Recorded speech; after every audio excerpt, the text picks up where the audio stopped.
gone live before. Honestly, it's been a headache to even do this, so I'm probably not going to do it again. This will probably be a one and done, and then I'll go back to just simply recording these and putting them up and letting you guys like or dislike or whatever, review at your own pace. But I figured we'll try out the live version of the top 5 movies of 2020, and I'll probably take this video and put it on the channel anyway as just a regular version. But if you guys are new to the channel, I appreciate you checking this out. I'm not going to beg you guys to, click a little bell button or anything. I'm not going to do that. Hey guys, if you're new, hit that subscribe button. Not going to do that. If you want to subscribe, great. If not, whatever. I do these every year. It's both sad and also, what's the other word I'm looking for? Not sad. Sad. It's sad because the year's over. But it's good to look back on the movies that I saw. Gonna be honest with you, these movies sucked this year. There weren't a lot of good ones because of the pandemic, but I was able to see 106 movies. If you want, in the description of this video, you can see the movies that I did see. Here's the thing with my movie list.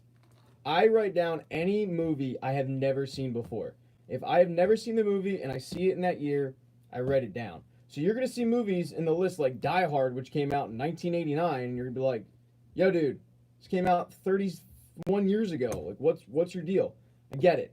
But I was a late bloomer, saw it for the first time this year. I put it on the list. I found that too many times you go through a list of movies and it's like, whoa, that one actually came out in 2019 because it was at the Toronto Film Festival. So that can't classify as 2020. I got sick of it. I decided to simply start writing down every single movie I saw. And this has really got started in 2015.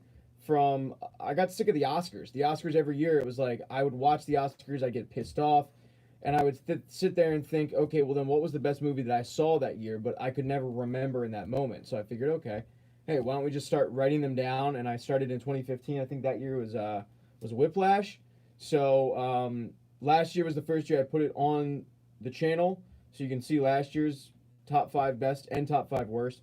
I'll do top 5 worst tomorrow, but real quick, let's go over some movies that did not make the top 5, but I thought were actually really good. Jumanji: The Next Level. I really, really liked this movie. I thought the movie itself was creative. I thought they changed it up. I thought they kept it going. I thought that they didn't keep it lazy. I also didn't think it deserved to be top 5, but I was pleasantly surprised with this movie. I thought they could have mailed it in. They did not. So Jumanji: The Next Level made the good, but not top 5. Bad Boys for Life was really, really good. It was one of those, shit, this could be bad because it's been so long in between movies. It could be Zoolander 2, or it could end up being, what was that space movie? Blade Runner. I always forget names. Sorry, I had COVID, so I have fog brain. But it could end up being Blade Runner 2049, where it's like, that doesn't even matter. It's so good. Bad Boys for Life, the chemistry was still there. It was so damn good. If you haven't seen Bad Boys for Life, check it out. I really liked it. It was just a good check your brain at the door action movie, shoot 'em up, but also the chemistry between Will Smith and Martin Lawrence never went away. It was great. The next one is Missing Link. This was actually nominated, I think, for an Oscar in 2019. Animated movie. I think you can see this now on Hulu. And it was really good. It's a really good kids movie. The animation was tremendous in it. Not much really to say, other than that it was really good, and I can already tell my voice is shot and I'm 3 movies in. Birds of Prey would have made top 10 if I did a top 10 list. Birds of Prey was the first DC movie I saw where I thought, this is actually really good. It's not a complete piece of shit. I liked Shazam. I didn't think Shazam was incredible. Birds of Prey I was really pleasantly surprised with, and I went in not really wanting to like it. And it was so much fun. The action was great. Storyline I liked a lot. And I thought, okay, finally DC had something with this franchise. I don't really think it did that great in theaters, unfortunately. And this also came out in February, around when movies aren't typically supposed to do really well. But I really, really enjoyed this movie. And then obviously they followed up with a dud in Wonder Woman 1984. I haven't seen it. I don't really plan to. I've just seen enough people say that it sucks. But be your own critic, I guess.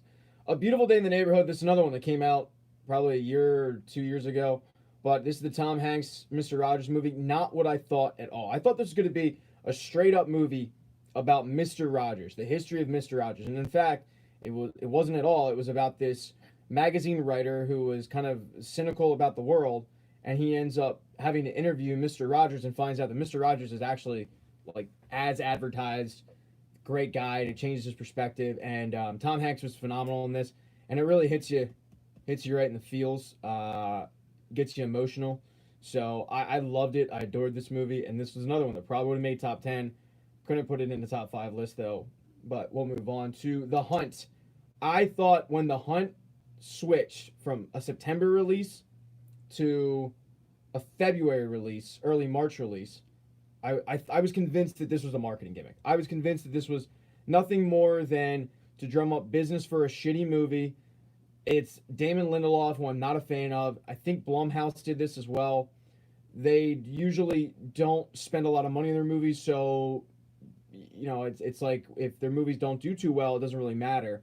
But I thought, okay, this is a movie that probably wasn't testing very well. They use an excuse to push the movie back, and then hopefully it drums up enough business where people kind of want to think of that movie, The Interview, with Seth Rogen and James Franco, where they kind of drummed up this need for the movie after they took it out of theaters because they were worried that people were going to retaliate because it was making fun of North Korea, as if there's a ton of angry North Koreans that are ready to defend Kim Jong-il in America, or Kim Jong-un. But you see the movie, it's a piece of shit, and you're like, oh, okay, I got. And I was really worried that The Hunt was going to be like this, and it wasn't at all. Granted, it's basically a Most Dangerous Game, but I really think they did a really good job of making fun of both sides of the aisle, Republicans, Democrats, and showing how just extreme they can be. But I was pleasantly surprised. Another movie I went into, not really expecting much, really liked it. The Banker is a movie on Apple Plus that you can find right now. Samuel L. Jackson, true story. And it's about this guy who ended up becoming a real estate tycoon in Los Angeles and ended up controlling a large portion of Los Angeles at a time where African Americans weren't controlling much of anything, and how he had to persevere. So let's go to, I appreciate the person who said you watched Cobra Kai recap. I do appreciate that greatly. I know a lot of you guys probably subscribe to this channel not for movie reviews, but for the recaps of TV shows. So trust me, I really appreciate that. Train to Busan is a zombie flick that you can find on, I think Netflix has it right now. Another movie that was not released in 2020. It's a little bit older, but this is a Korean zombie movie that is so damn good. Guy takes a train. He's, I think, trying to get to his kid, and then all of a sudden a zombie attack hits, and he's got to, get to, it's a typical zombie flick, but it's really, really well done the way they do this movie. Warning you, subtitles are involved, but it's worth it if you can get through it, and the sequel is going to be on this list coming up. But Extraction, I'll tell you right now, Extraction is number 6 on the list. Extraction was so good, and you gotta keep in mind, Chris Hemsworth has not been in a lot of good movies outside of the Marvel flicks. A lot of the movies he's been in have been crap. And you figure this is Netflix. Netflix to me is still hit or miss. It could be a really good movie, it could be a piece of shit movie, and it gets released, it's action, it's Chris Hemsworth, okay. And then as soon as I clicked it on, it's like, okay, it got right into it. I think this movie had a lot of heart in it as well. There's an emotional tie-in there with you, and the ending was tremendous. Usually I hate these kind of endings. Extraction's ending I absolutely loved, I adored. I thought it was really unique too because they went over to India. Like, who goes over to India to have an action movie? Studios don't do that. Netflix did. I really enjoyed it. It's not exactly a departure for Chris Hemsworth, but it's a really fun movie to watch. The one I love is a movie you can find on Netflix right now with Elizabeth Moss and I think Mark Duplass, one of the Duplass brothers. Hard to explain this movie. Just go watch it. You'll know what I mean. It's one of those, I don't want to say anything because I'll give it away. It's basically about a couple whose marriage is not going great, and they go to a retreat, and stuff happens. But it's on Netflix. Really, really, really good. Togo. Here's the thing with Togo. Let me put my pen down. Hashtag fuck Balto. Everybody knows who Balto is. Everybody, right? Balto gets the animated movie. Togo gets a movie released on Disney Plus with Willem Dafoe. I went into this movie expecting it to be a cheesy Disney movie, and I came out of it with an unbelievable hatred for a dog named Balto, because Togo did everything. This movie is really, really good, though. It is kind of the true story of Balto. We all know what happened with Balto. No, there's so much deeper stuff with that storyline. This covers everything. Think of Balto as an iceberg. You only see 10%. That's Balto. The rest of it was Togo, and it was a really good movie. Disney Plus doesn't have a lot of stuff. They don't. They have a lot of stuff that you've already seen before, but in terms of original content, yes, The Mandalorian, tremendous. By the way, there's a recap of that on the channel. But in terms of movies and stuff, I don't really feel like they have a lot of stuff for adults. I think Togo is one of the few that they have that you can like. Lovebirds on Netflix is the next movie I'll talk about real quick.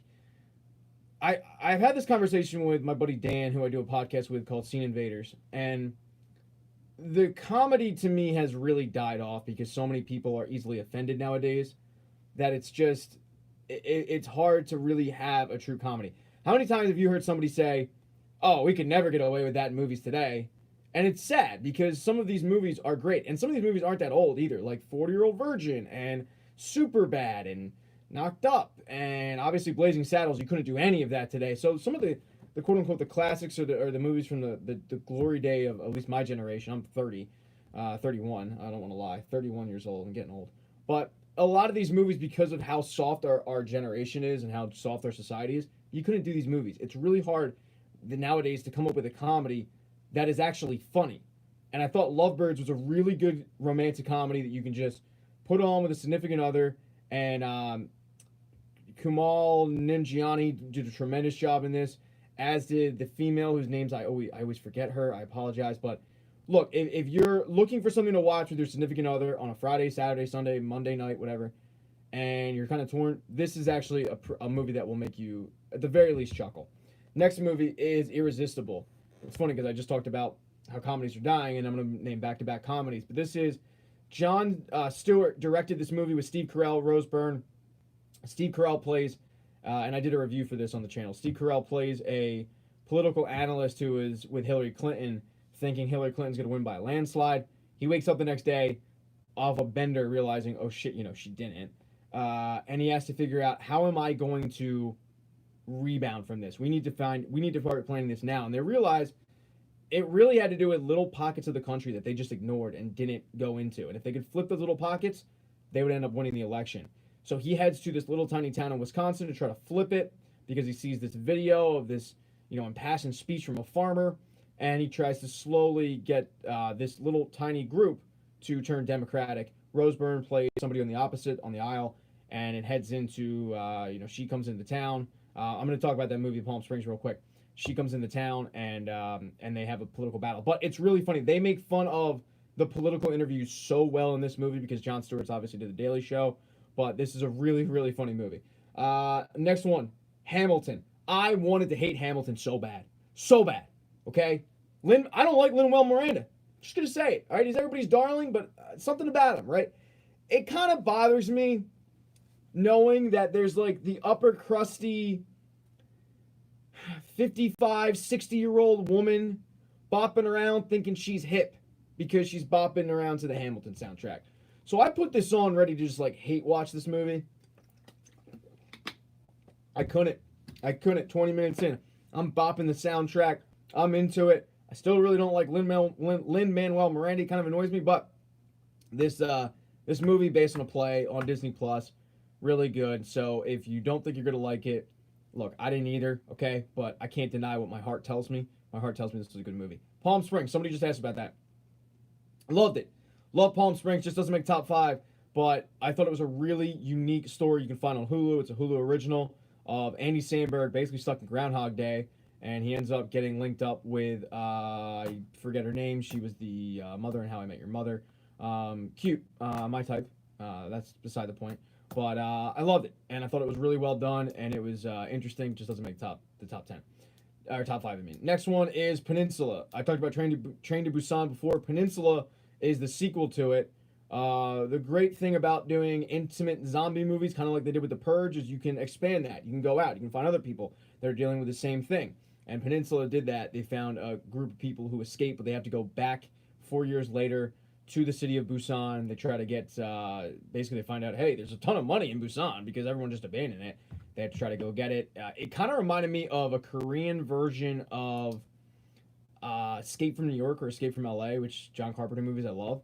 But it kind of reminded me a little bit of that bank heist version. But it was really, really well done. Once again, there are subtitles, so you're gonna have to read during it. But I loved it. I was a big fan of it. Borat is the next movie. Another movie that probably would have made my top 10. Only one part of this movie where I thought, okay, they kind of crossed the line a little bit. Other than that, I loved Borat.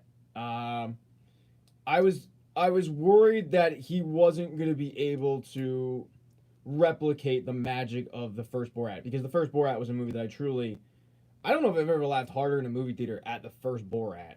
Second one, and Sacha Baron Cohen's had some duds with like the brothers Grimm, or the Grimsley brothers or whatever it was called, and The Dictator. But his movie, his show on Showtime, This Is America, was really good. So I was pleasantly surprised to see Borat was great. He explained a lot of things in terms of like how he was getting away with this, how he wasn't getting caught. But and it also did a really good job of exposing the dark side of Americans, I guess. Yeah, we'll move on. One of These Days is actually a movie that I saw at the Philadelphia Film Festival that I have not put a 60-second review up because love Spider-Man Far From Home. Big fan of it. I'm a sucker for Marvel movies.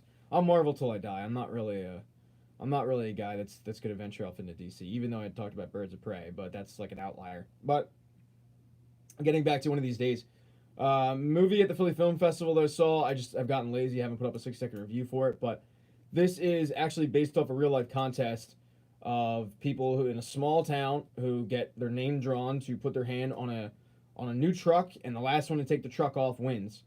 And it has to do with the people that really, really need this truck and what they're willing to go through to get it. And the ending was an oh shit ending. I loved it. I don't know when it's getting released. Some of these movies that are in these festivals, like the documentary I saw maybe next year, got released a year later. Vast of Night got released 8 months later. So, but when you see this pop up, One of These Days, check it out. I think you'll really enjoy it. The next one is Becky. Becky was like female child version John Wick, and it was awesome. It was so good. It's also a departure for Kevin James because you see Kevin James in a badass role for the first time. This dude plays, just a menace. Like, he plays a bad human being, a brother of the Aryan Nation who is taking no prisoners, and he's getting, destroyed by this little 12-year-old girl who is, I guess, think of a more realistic version of Hannah, the movie/TV show on Amazon. By the way, there's reviews for those. But so good. Mank is the next one. Mank, I really liked, and it's absolutely going to be awarded, Oscars. It's like porn for movie critics. With that said, it was good. I got to put it in the good category. It wasn't top 5. And then finally, Greenland. I did a 6-second review for this. If you watched it, thank you. I am a sucker for Gerard Butler movies, and he's been in some shit, all right? Hunter Killer, prime example. Geostorm, prime example. But this movie was great. I loved it. It's one of those movies that I'm probably going to be able to click and stick. It's definitely a movie that surprised me because of how good it was, because it's Gerard Butler, how much I enjoyed it. And I say this in my review for it. Greenland is a situation where we hear about a comet that's going to hit the Earth, every year or two, and we just assume it's not. One of these days, that bitch is going to hit. What do? And Gerard Butler has to, get his family to safety. But it was surprisingly enjoyable. And I will admit, halfway through, I started Googling fallout shelters. I'm like, all right, I got to start planning for this. I don't have money to start, building a fallout shelter in my back, but I got to find out if there's a close fallout shelter around. By the way, there's not. No, there's not. All right, and we will finally get to the top 5 of 2020, in my humble opinion. We'll start with number 5, The Binge. I said this earlier. It was up to The Binge and Extraction. I always have trouble with the fifth movie. I love The Binge because I felt like this is peak comedy returning as close to peak comedy as we're probably going to get nowadays. The Binge was hilarious. It's on Hulu if you haven't checked it out. Basically, the premise of this movie is think The Purge, but instead of violence, it's really just drinking. And everyone's allowed to go out and binge alcohol, drugs, whatever. One night, and it's all about these high school kids that turn of age to be able to do it. Vince Vaughn is in it. He is hysterical in this. If you're a big fan of Vince Vaughn comedies, you will not be disappointed with this movie. I absolutely loved it. It was the funniest movie of the year. Definitely check out The Binge if you haven't done so. If you're looking to laugh, and it's hard to do that nowadays because, as I said, comedies are kind of dead, The Binge is it. Number 4, Trial of the Chicago 7 was so good. Aaron Sorkin, tremendous. The acting was great. He compiled a bunch of actors who you go, I know that guy from this, I know that, but he's like, it's no one, it's not Leo, it's not any heavy hitters. I'm trying to think of, all of a sudden my mind went blank of heavy hitters. Dave doesn't like the slow clap. Pound sand, Dave. It was great. All right. Sometimes you got to do a slow clap in a courtroom. You wouldn't know because you're a good guy. Okay. But some of us, when we're in a courtroom, you got to get the slow clap going. But, it's Sacha Baron Cohen, and Sacha Baron Cohen showed that he can act, which I always thought he could, but he showed that again. And it was the guy from Succession. You just go down the list, and you're like, I recognize pretty much all of these guys from different movies, but Aaron Sorkin and the way he tells a story, tremendous. This was honestly one of the movies where I went, okay, we can still have good movies post-pandemic, because this movie came out in, I think, October. So the number 3 movie on the list was the most recent Pixar movie, Soul. I am a Pixar fanboy. Where's my bag? I'll show you my bag real quick. Okay, this is my book bag. All right, it's my Buzz Lightyear backpack. So I am a Pixar fanboy. I love this movie. My only problem with Soul, this is clearly not made for kids.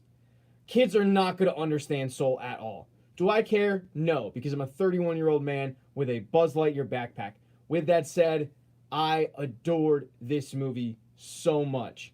There are going to be a lot of kids out there, though, that are 9 going, I didn't get it, but I understood it. I loved it. And the way that Pixar is able to tell stories uniquely, that was this movie. I got a text from a buddy who said that this movie did not deserve to be Love Soul, but what happens at the end of 222? I don't know.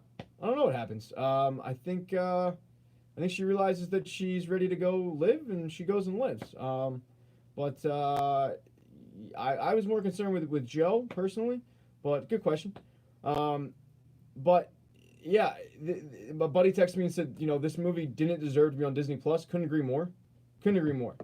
And I've gotten real hesitant with some of these movies where you go, is it going to be good? Because it's getting released for free. Like Wonder Woman 84, which, full transparency, I haven't seen. I have no interest in it. But a lot of people hated it. A lot of people said it was crap. And there have been a couple of movies, some that are going to be in my top 5 worst, which I'll drop tomorrow. But there are a couple of movies where they weren't good, and they were dropped for free on these platforms. Soul was dropped for free. They didn't get a Mulan treatment of, you got to pay for it, and 3 weeks later, we'll give it to you for free. Soul gets released Christmas Day. Little hesitant because Pixar has had a couple of hiccups with, like, The Good Dinosaur. Wasn't great. Soul, loved it. Number 2, The Way Back, with Ben Affleck, plays a basketball coach. This one kind of hit me close to home, though, because Ben Affleck plays an alcoholic former basketball star is brought back to his high school to teach a bad high school basketball team. It's going to blow your mind. They eventually get good, but he continues to battle with alcoholism, and it gets to a point where he can't really do both. And the reason it's really close to me, alcoholism is close to my family, I recently, he's a parent in this.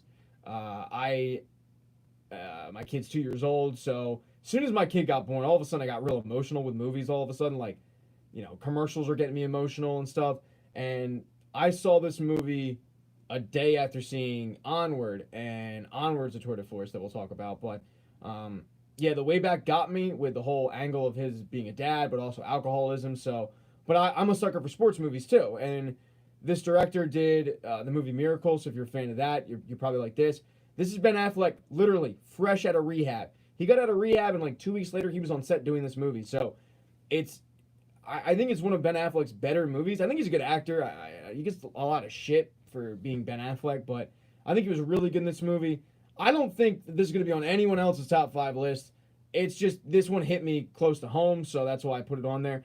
but I really do think it's a really, really good movie, and it's not your typical, hey, new coach comes in, doesn't want to coach team, team's really shitty, coach ends up realizing he likes coaching, team gets good. It's not just that. I really think it's more about a redemption story than a sports story, and I went in thinking it was going to be the opposite, but I was really pleasantly surprised. I loved it.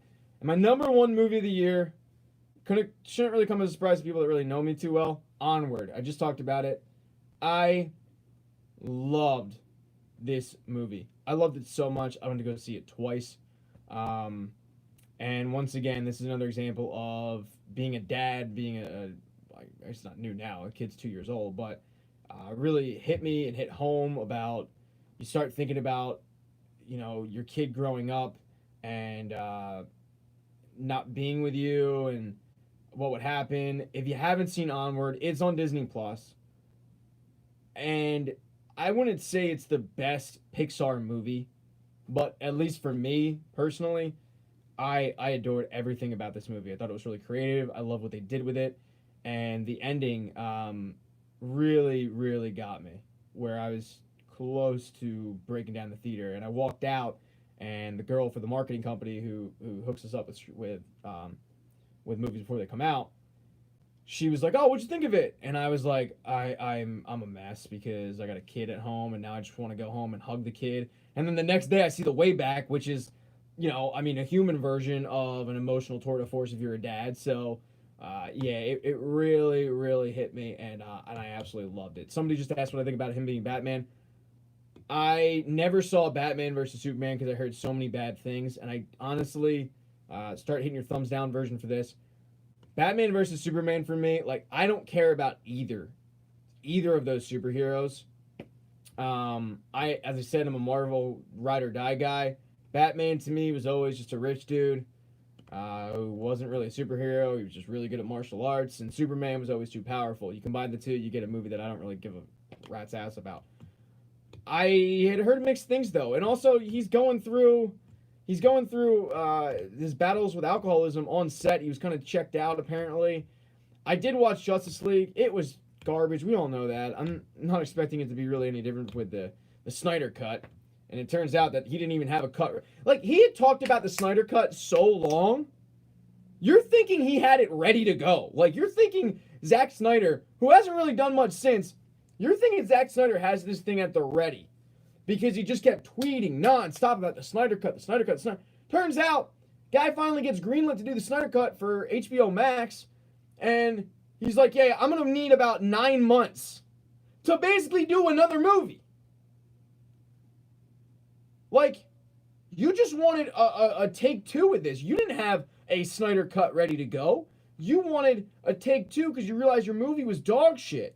By the way, that was one of the worst movies I saw last year. You can check out the video. It made my top 5 worst movies. And I think I saw 116 movies last year. To make a top 5 list for top 5 worst movies takes talent. And that was I think that was number 2. It was so bad. So, yeah, Zack Snyder can pound sand. All right. But I'm just not a DC guy. I'll go see them if they're free. I'm not going to pay money. And even Wonder Woman 84, I didn't care about the first Wonder Woman. I don't care about Wonder Woman 84. I'm not going to check it out. But if they're free and it's kind of interesting, Birds of Prey I thought looked interesting, and I really ended up liking it, I'm probably, though, going to end up hate watching the Justice League just to see what's up. But it really depends on how I'm feeling. It took me 4 times to get through the first Justice League movie. And by the way, if you have any questions, fire them off for all 3 of you guys that are watching. But it took me 4 times to get through it, and I finally did. And I found out why it was taking me 4 times to get through, because it was so incredibly bad. But it just, yeah. Back to the question, though, that was asked. Christian Bale, to me, is probably still the best Batman, but that was only because those are the movies I could tolerate the best. I actually enjoyed his series of Batman, the Christopher Nolan series of Batmans. And by the way, notice that Tenet was not listed as one of the movies that in the top 5 good movies. It was just kind of there. But look, this was 106 movies. I saw 15 in theaters. I actually saw more because I saw Onward twice.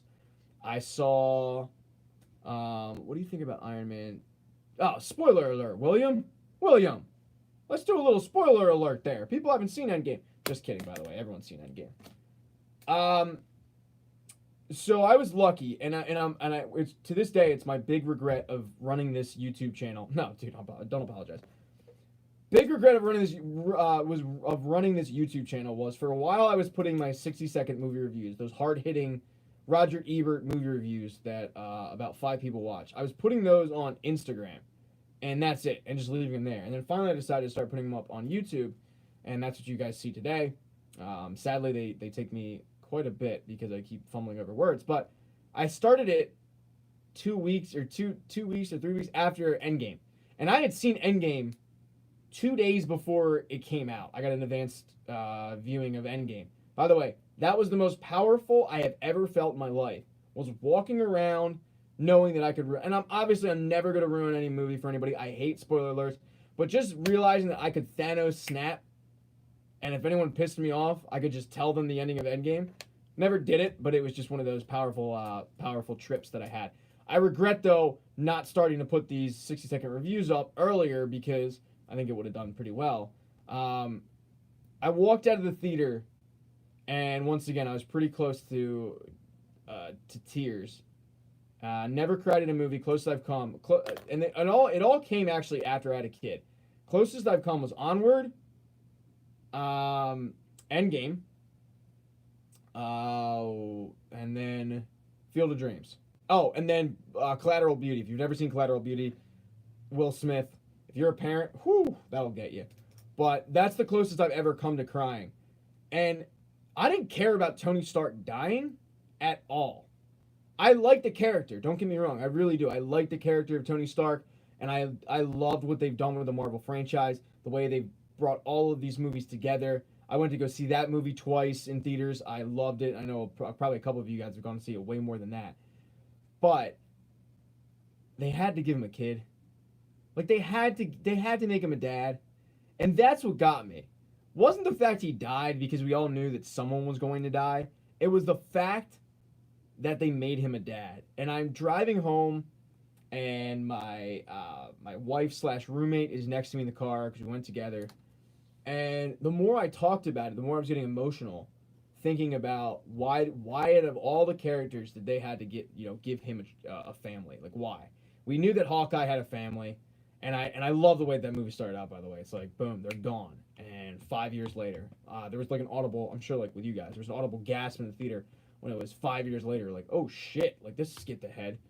But that was my big problem with the Marvel franchise, and by problem, I mean it was genius. Like it just makes you more emotionally attached to these characters. But man, that was that was tough. That was tough to watch for me. So, look, if there are no more questions, I appreciate everyone checking the channel out. If you have ever liked, disliked, commented on, if you're watching this now, if you are commenting now, I appreciate all the support you guys are giving me. If there's one good thing about 2020, it has truly been that I was forced to kind of get productive with this YouTube channel that I had kind of let peter on. I was uploading videos at a pretty slow rate because these are pretty time consuming to do. If it's like a 10-minute YouTube video, if it's like a 10-minute recap of an episode, that usually takes about 3 hours per. And then you figure 10 episodes, we're looking at like 30 hours of work. It's not as simple as you might think, and it's amazing because initially when I started this YouTube channel, I thought, okay, I'll do these and I'll do 1-minute reviews per episode, and there are people that do that and they do a great job with it. But the more that I recorded it, because what I do is I record into my phone and I say what I'm seeing, and then I go in the studio, I record it, chop it down, and then start getting screenshots, put it all together. But I realized I couldn't do it in 1 minute as much as I tried, and I was just leaving too much stuff out, or at least stuff that I thought was pertinent to a storyline, or stuff that I didn't know if it was going to pop up later. And I didn't, like, I've done it a few times, but I don't like saying what we learned earlier was because I didn't include it. I hate that. So these are pretty time consuming, and I was kind of dragging my feet with doing it, and the pandemic hit. And I wanted to be productive. I wanted to remain productive. And when the pandemic hit, I probably had, 200 subscribers. And then I started kind of getting after it, putting up more and more and more. And it pretty quickly grew, and now we're at 5,000 plus, and kind of addicted to doing it. I'm going to start doing the Servant today, an Apple show that comes out. New season comes out in 2 weeks. Don't know how that's going to do because a lot of times I put these up as quickly as possible so that they kind of just sit there. So by the time the new season does come out, it's got a lot of views. I don't know how the Servant's going to do because, just don't know. But somebody just asked me, what do you think of Cobra Kai? Love it. Absolutely love Cobra Kai so much. The acting, horrendous. So bad. Ralph Macchio could not act as Ralph Macchio, which is amazing to me. Like, he's so terrible in it. William Zabka, or Billy Zabka, has done a great job at mastering Johnny Lawrence, and mastering that meathead who has been stuck in a time machine. And by the way, I actually enjoy answering questions about these series because one of the big things when I started this channel was and if you're unaware, I started the channel when Ozark Season 2 came out because I forgot what happened. I couldn't remember what happened in Ozark Season 2. And I went on YouTube looking for a quick, 10-minute, 20-minute recap. Everything I found was someone giving me their opinion. I didn't want their opinion. I just wanted to just hear what happened. What did I miss? So, but it is refreshing, though, to give you guys my opinion on some of these. Billy Zabka is like, he got put in a time machine and he woke up in 2020. And some of the stuff that he doesn't know how to do, or the verbiage of what he does, when he calls it like, when he's messaging Elizabeth Shue and says, I'm messaging you on the Facebook. It's like, no shit, and he just doesn't understand it. He doesn't understand how Wi-Fi works. He calls WebMD WebMD. I adore it. The acting, though, is so bad, and I don't mean to sound like a douchey critic, because I don't really care. I really don't. I don't care that the acting is some of the worst I've seen, because the storyline still gets me. Like, I'm still emotionally attached to these characters. But the kid Miguel, though, I mean, my God, he's so bad. He's really, really horrendously bad actor. And most of the kids are. I think some of them are good. But back to the question of if I like it. Love it. Absolutely loved it. I kind of killed myself getting this recap up. I really appreciate that, Daisy. So I ended up getting an advanced screen. Whenever I drop 11 episodes, and I've only done it twice. I did it with Umbrella Academy, Season 2, and I did it with this. Whenever I do that, though, it's because I was able to get an advanced screening from Netflix early. But usually the problem is Netflix will give it to me a week beforehand, which is great, don't get me wrong, but it doesn't leave me with a lot of time to actually get these recaps up, and that's the issue. And I end up killing myself over a short period of time to get these things up, because as I said, they're really time-consuming to do.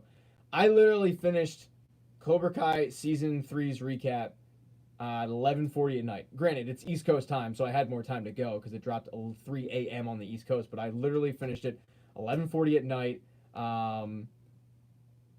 Thank you, Nand DR, and I do want to talk about The Witcher real quick. But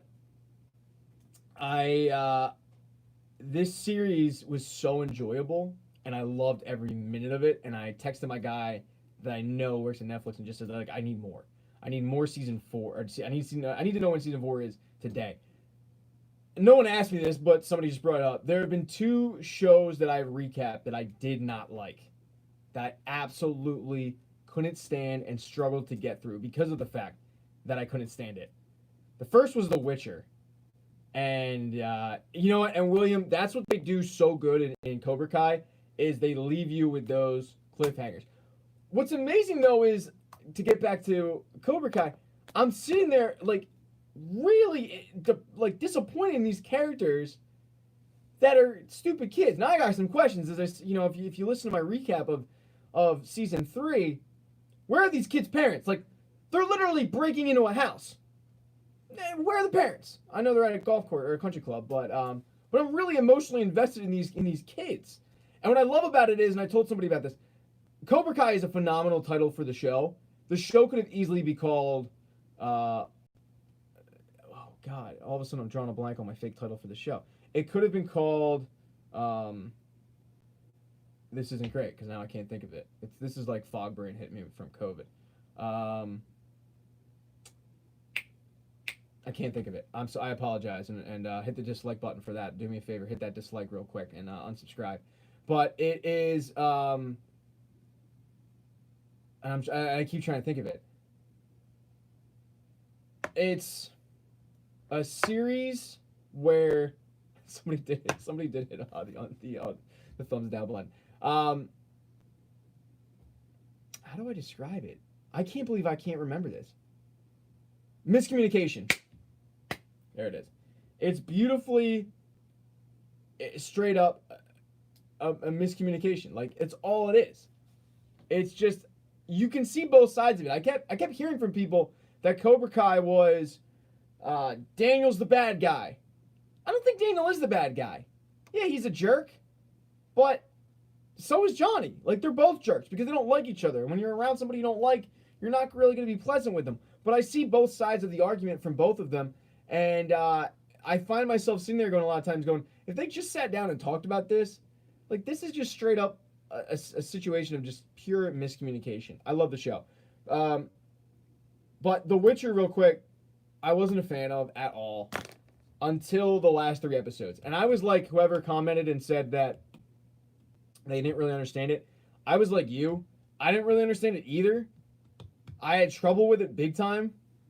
Especially in this, like, The Witcher is a video game and it's based on a book series, and I didn't read the book series. A lot of times this happens too. If the show is based on like source material from somewhere else and I haven't read it, I get really worried that I'm gonna mess something up. Like a name, which I'm sure I've done. Hell, if you have watched the recap for the morning show, the Great Apple Show, the morning show, one of the episodes I just start calling her Brandy out of nowhere. That's what happens when you're listening to the hit song Brandy. But I really worry that I'm going to mess up some of these names. And obviously in The Witcher, there weren't a lot of Bobs and Joes and Franks and Jims. I mean, it was like these really interesting names. Yennefer, like, God forbid we just name her Jennifer. We got to name her Yennefer. So I was having trouble with that. I was having trouble following the storyline a little bit, and I was struggling big time. Last 3 episodes I thought brought it around, but yeah, I really struggled with The Witcher. And I don't know if I'm going to do Witcher Season 2. It kind of depends on how the recap does when Season 2 comes out. And the only other show that I've ever recapped, and I've done 36 of these, and I pretty much like them all. The only other show that I have recapped that I did not like, Lovecraft Country, I hated. Hated it so much. Couldn't stand it. And that was a real struggle to get through.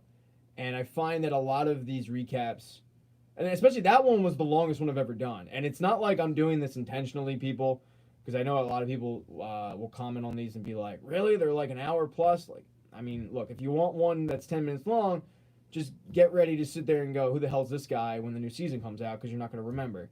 But it was so long, and I just didn't really enjoy it at all. Didn't like it. Like the music. I like that a lot. But I did not like Lovecraft Country at all. Hello, why not? And to answer your question, why not?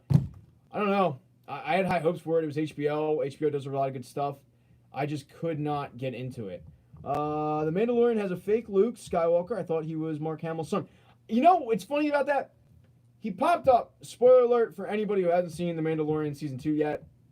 I'll give you a little bit of time to pause or leave. 1, 2, 3, 4, 5. When he showed up, because it was such a bad deepfake, I didn't really. I said aloud, is that Mark Hamill? Is that supposed to be Mark Hamill? That's supposed to be Luke Skywalker? Because I didn't think they did a great job of making that abundantly clear. With that said, that was one of the best series endings I've seen in a long time. Like, straight up satisfying series endings that I've seen in so long, where I had a massive smile on my face. I loved it. I loved it so much. And I don't know where they're gonna go with the series now. Obviously they're gonna venture off to the Boba Fett realm of it. I don't know what they're gonna do with Pablo Pascual. I'm getting that name completely butchered. I'm butchering that name. But the Mandalorian. I don't know what they're gonna do with his storyline. Obviously there's gonna be a big thing with the Dark Saber. And with Ahsoka Tano, I think she's getting a spin-off. And who was the other person? The character that won the Dark Saber. I can't remember all these characters' names. But I loved it. With that said, though, as a couple people pointed out, yeah, look, the deepfake was just, it was horrendously bad. But when he showed up, obviously you realize, okay, it's Luke Skywalker, he's taking him. And you hope that they run into each other again, but yeah, I didn't know where that they were going to end with that, and I really thought it was going to have to do with the Darksaber thing, and he was going to continue to kind of have the child. But then when the Jedi showed up, I was like, all right, like let's go. Like this, I was pumped, and that's the best when you're coming to a season finale. And your Cobra Kai season finale, I was ready to run through a wall for more. And with this season finale, I want more for sure, but I want more. But I'm satisfied with how they left it, where I can sit there and kind of reflect on it a lot.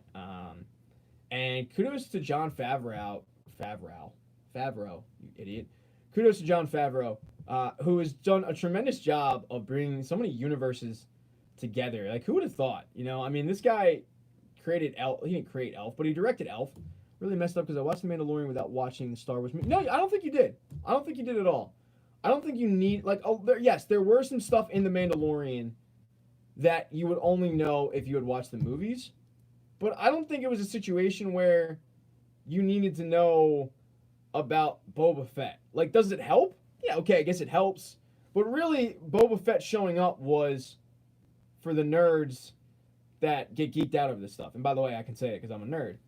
But full transparency, the end of episode 1 of season 2, I didn't know who the hell he was.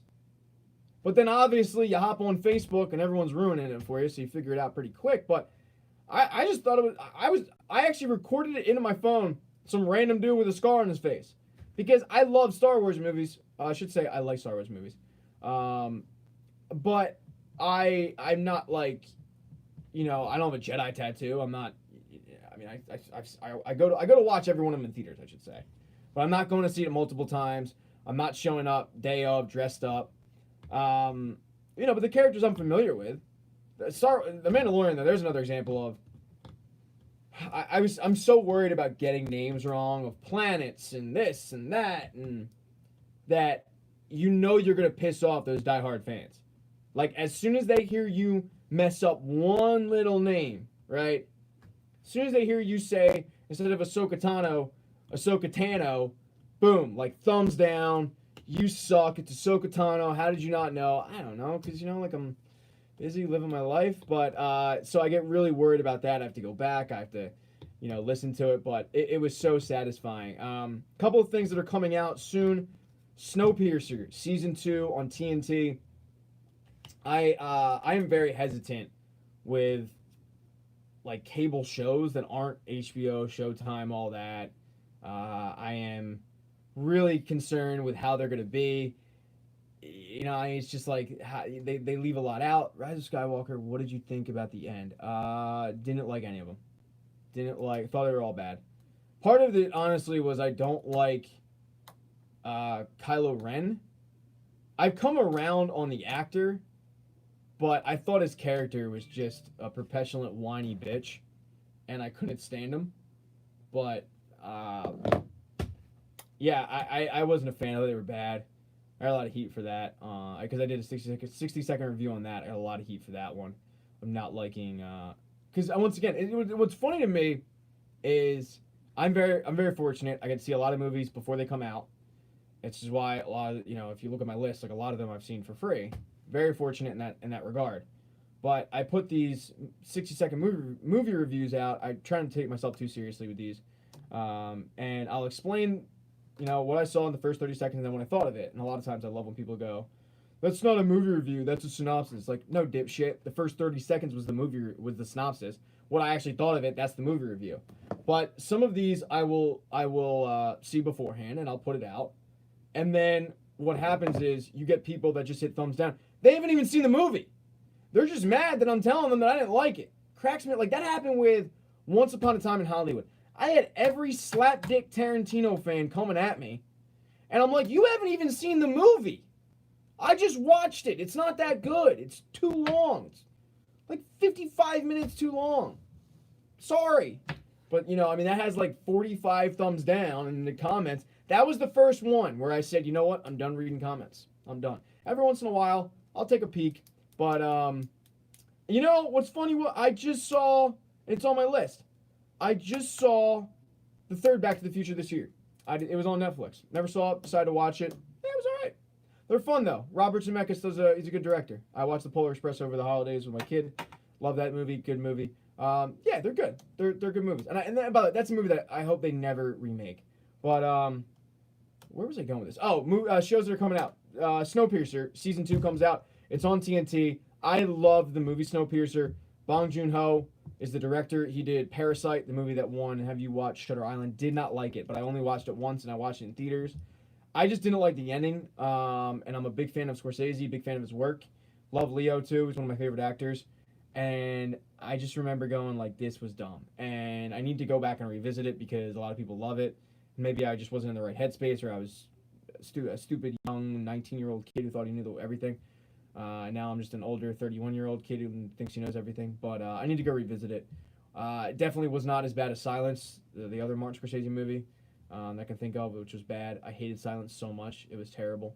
It made me want to walk through fire and get sentenced and banished to an island in the 1500s. It was just so bad. Don't watch it. But Snowpiercer's coming out. Bong Joon-ho directed that movie way back when. It's a really, really good movie if you've never seen it. I think you can find it on maybe Netflix might have it or HBO. One of the streaming services definitely has it. But stars Chris Evans. I never saw Kill Bill, and honestly, it's because of the fact that this is one of the reasons why people got on me. I think in the review for Once Upon a Time in Hollywood. I'm an admittedly not a Tarantino guy at all. I think his movies are too long. I think there's too much pointless dialogue. I think he drops the N-word way far too often. I think it's because he is from Compton and thinks he can get away with it because he's hiding behind art, but it makes me feel extremely uncomfortable, especially in Pulp Fiction. I think I would have been blown away by Pulp Fiction had I seen it back in the day. I apologize. I don't know what any of that means. Turk, English, Alam, American. I'm American. I think I would have been blown away by Pulp Fiction if I saw it back in the day. After seeing a movie like Memento, I'm not blown away by it. It's like Die Hard. Like, I saw Die Hard for the first time this year. I probably would have loved Die Hard if I saw it back in 1989. But you see it now, and you're like, okay, it's there. All right, whatever. I probably should take my glasses off because of the glare. But yeah, I'm not really a Tarantino fan at all. And I give his movies a try. Like Inglourious Bastards, I'm all about killing Nazis. Like, let's go. Let's kill some Nazis, right? Like, who likes them? Carving swastikas in their forehead? All about it. There wasn't enough of it. It's a 3-hour movie and there's 30 minutes of killing Nazis. Oh, okay, I get it. Like, the end of the movie is all about, I wanted the Bear Jew. I wanted a whole movie on the Bear Jew. But there's a lot of dialogue. And look, and by the way, I know that I am in the minority with Quentin Tarantino because a guy that I do my podcast with, Scene Invaders, Dan, it's his favorite director. Like, he loves Tarantino. I, on the other hand, just get bored with the pointless dialogue. Prime example in Pulp Fiction, Vincent Vega and Jules are standing outside the door, and they go to knock, and he goes, "Oh, it's not time yet." And they go over to the corner, and they start talking about, like, a foot fetish, because God forbid Tarantino does a movie without forced foot shots and foot fetishes. And I'm like, dude, go in the room. Like, let's speed this along. Okay? Like, come on. But with that said, the next scene in Pulp Fiction was by far my favorite. The whole look at the big brains on Brad. That was my favorite part of the movie. I loved it. So some of his stuff I don't mind. Reservoir Dogs I didn't mind. But I've yet to watch a Quentin Tarantino movie that I absolutely adore. Once again, though, hit the thumbs down button for that. But it's personal preference. I'm not into his stuff. I just think that it's just a ton of dialogue. But someone asked about Rick and Morty. I have never watched it. I know it's very popular. I know a ton of people that watch. Actually, I went to go get brunch today, and the girl was wearing a Rick and Morty hoodie. And I've never watched it. I apologize for letting you down on that. What I have watched is Snowpiercer. I will finally try to get through this real quick. Snowpiercer, Season 2 comes out on TNT. First one was done by Bong Joon-ho. He did the movie Parasite, won an Oscar. Really good movie. Chris Evans. It's based on a graphic novel. A train is going around the globe because there was a deep freeze that basically outside is unlivable. So there's a train that perpetually moves, and people are living on it, and the trains are broken down into classes: first class, middle class, the back, which is just it's like the slums. And they did a show based on the movie. The show is on TNT, and I went in pretty hesitant. Stars Daveed Diggs, who was in Hamilton, was in Blind Spotting, and I was a little concerned with this based on the source material. But Bong Joon-ho is a producer. Not that that means much because sometimes you're a producer in name only. It was so good though, so good. Jennifer Connelly stars in it. My God, she looks good too. But it's really, really good. And if you're a fan of the movie and you haven't checked out the show, I do have a recap of it on the channel. You can go check out my recap of it, or you can simply go probably on the TNT app. Love Family Guy. You can go on the TNT app and just watch it and get caught up. Whatever. Once again, I'm not going to beg you guys to start liking and subscribing and all that. I mean, I'll ask you to, but I'm not going to beg you. And watching my stuff. If you want to, great. But if you just want to watch the real thing, I get it. But season 2 is coming out in mid-January, and I can't wait. The ending of season 1 was so good, and it's a pretty violent show for considering it's TNT. Doesn't hold back. You're gonna have to deal with commercials, obviously, but really really good show. So Snowpiercer season 2 comes out in January. Season 1 recap is up. If you haven't checked it out, please do so. If you know somebody that needs a recap, just forward it on to them. And then I'm about to start Servant, the M. Night Shyamalan Apple Plus show, based in Philadelphia. I'm already finding some issues with the show, just based on the fact that I'm from the city, and the things that they're doing are annoying me. But only people that from Philadelphia would know about it. So little minute details. But that also hits in January. Hopefully I will be done with that recap. I'm looking to get it out by this time next week. It'll be up. So Bloodshot was good, William. We were having such a good conversation, and then you say Bloodshot was good. Oh God! All right, stay away from my worst of the year video that'll drop tomorrow. No, all good. I mean, I just wasn't a fan. But Barry's a good show. If you haven't watched it, why not? I actually have a recap of Barry up on my channel. I didn't do it. It was the first one that my buddy Dan did. As I said, Senior Daters podcast. But he wanted to try doing he wanted to try doing a recap, and he did. He did a phenomenal job on it. So we've been between seasons of Barry for so long that no, don't apologize. Look, I mean, I put up 291 videos since the pandemic, so stuff's gonna slip through the cracks. But we've been in between seasons so long for Barry that you forget how good that series is. And Bill Hader does such a good job with it. But when season 3 comes around, there is a recap for that's up. And my buddy Dan did a really, really good job with it. It is, I think, 36, 37 minutes. So he did a little bit shorter than mine. I get a little too many words in there. But, I love Barry. It's so good. And once again, there's not many recaps that I've done for shows that I didn't like. There's only been 2 that I can think of. And even The Witcher, I came around on the second half of the series. I just don't know if I'm going to continue it because some of the stuff, I mean, describing some of the stuff, and once again, it's coming from source material, so people people take it as a personal attack if you mess up a word. If like The Five Bloods, didn't love it, thought it was very good, thought Delroy Lindo should win an Oscar.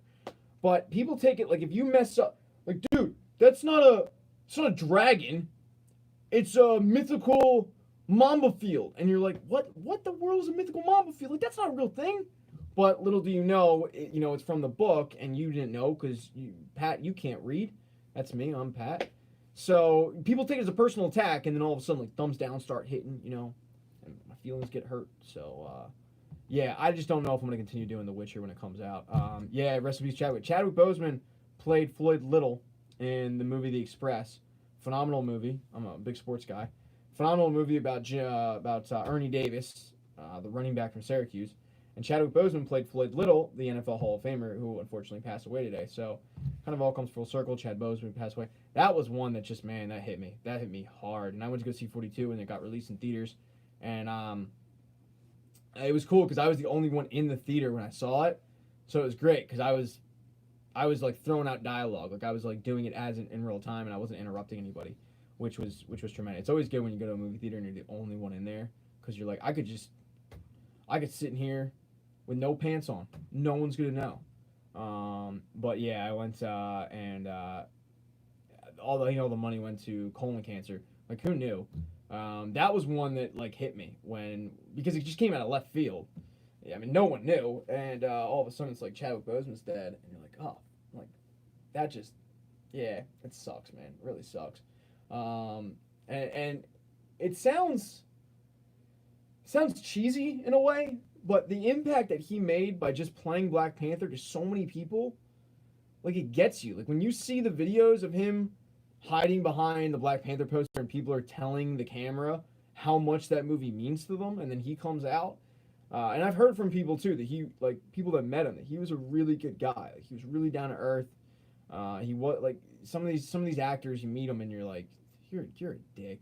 I'll tell you right now. All right, Richard Gere, like, walking through work one day and there was a bodyguard outside of the bathroom. I'm like, oh, why is this bodyguard outside the bathroom? Richard Gere was in it. Like, what am I gonna do to Richard Gere in a bathroom? Like, I can't go in because Richard freaking Gere. I've heard he's a dick. So some of these actors you don't want to meet, but Chadwick Boseman, from all accounts, was like really cool, really down to earth. I can't take a piss because the dude from Pretty Woman is in there, smashing it up. Some MCU movies are overrated. Which ones? I'm not saying you're wrong. I just want to have a conversation about it because I'll probably agree with you. Like, the second Thor, I don't really like the Thor movies. Now, Thor Ragnarok I thought was tremendous ever since Taika Waititi took over, but the first two I thought were meh. I wasn't a huge fan of the first Iron Man movie. I liked the second one, and I thought the third one was meh, and a lot of people hate the third one. I thought, I'm trying to think of the other ones that I thought were like, they were okay. I thought Captain Marvel was good. I thought it was, it was okay. Didn't think it was amazing, but I thought it was good. What I like about the movies, though, is you never really know where they're going to go with them a lot of times, and they do a lot of pulp culture nods that I love. Like with Captain Marvel, she lands in a blockbuster, and I love that. But the movie itself, it was okay. It wasn't bad. It was just meh. Thought the second Guardians of the Galaxy movie was okay. The good thing about Marvel, and this is the difference between Marvel and DC in my opinion, is Endgame was kind of overrated. All right, folks, I'm leaving. No, in all seriousness, respectfully, I disagree. I thought Endgame. Here's why I don't think it was overrated. We saw what happened with Game of Thrones. Like, Game of Thrones knew everybody and their mother was going to be tuned into HBO that last season. And they put no effort into it at all. No effort into Game of Thrones. They're like, oh, Propel bottle? Leave it on set. No one will notice. Everybody noticed, right? And everybody knew where the story was going with it. Everyone knew. And they mailed it in. They mailed in Game of Thrones. You're sitting there watching the finale like, I shaved my balls for this? Like, really? Game of Thrones, this is it? Bran Stark?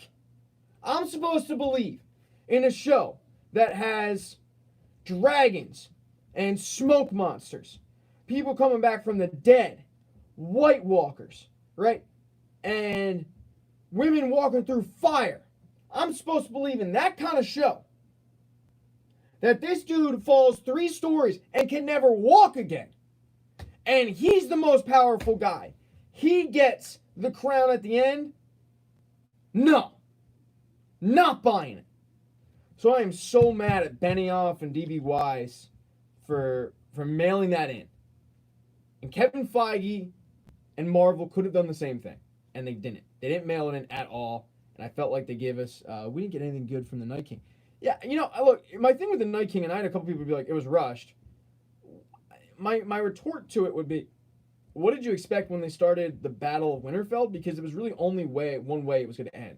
And it wasn't going to end with them all dying and the Night King winning. It was only, and they weren't going to come to a truce. They weren't going to sit down with some beer and be like, Night King, let's just talk this out.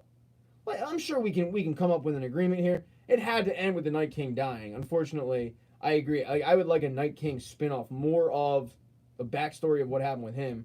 But just for a show that was so good for so long, a lot like with these Marvel movies, the payoff was not there. And with Endgame, I thought it was there. And I thought with Endgame, it was beautiful how they did it and how they, once again, like, they start off 5 years later. You're like, what? I wanted a battle. He just died because Arya jumped over an army. I mean, look, I'm a diehard Arya Stark fan. Like I've been Team Arya pretty much from day one, and I have a shirt that has Arya, that has like the knife. I might be wearing it. No, I'm not. So that was satisfying for me because I feel like Arya hasn't gotten the credit that she deserved in that series. So when she popped out of nowhere with the knife, I was like, "That's my girl," because she's anybody who goes to bed every night repeating the names of their like who's on their list. I am all about that person because I'm somebody who holds a grudge like no other, right? And like remembers things. So when she just started rattling off names, I'm like, this is my girl, and it was satisfying for me. Fast and Furious movies, they are brain candy. The last one I didn't like because it's gotten to the point where I feel like they're being pretty lazy with it. They're being, and I mean, that's to say like, what I love about the Fast and Furious movies, and after this, I'm gonna have to go. But what I love about the Fast and Furious movies, and maybe we'll do one of these Ask Me Anythings later on, in the future. They started out as a movie about legitimate police trying to take out an illegal street racing syndicate. That was the movie. That's the first movie. Brian O'Connor, cop, trying to take out an illegal street racing syndicate. That's it. And they have morphed into cars are literally flying. The Rock is flying. All right, we're robbing banks. We're in Rio. And I love that. Like, I love how ridiculous they've gotten. With that said, I felt like the last one they mailed in, it's gotten like, all right, bad guy in this one, bad female in the next one. And we're in a cold weather town in this one. The next one, we're in a hot weather place. Like, it's just like, they're doing the Hangover treatment, like in the Hangover 2, how they replaced the baby with a monkey, how they replaced Vegas with Thailand. That's what they did in the last one. I just didn't really enjoy it. I did think Hobbs and Shaw was better than I thought it was going to be. But, yeah, the movie itself was, I really liked them for a stretch there. And I will go see the new one because I do enjoy them. But with that said, they need to evolve it a little. Like, give me something more. Maybe Cyborg. Somebody brought up Cyborg. So, look. Thank you, everybody, for checking this out. Kind of morphed into an Ask Me Anything at the end of there. But we do have some stuff coming up, some shows that are dropping that there are recaps up for. I just want to say, though, in all sincerity, thank you. In all sincerity? Yeah. Sincerity? I don't know. Hit thumbs down if I was wrong on that.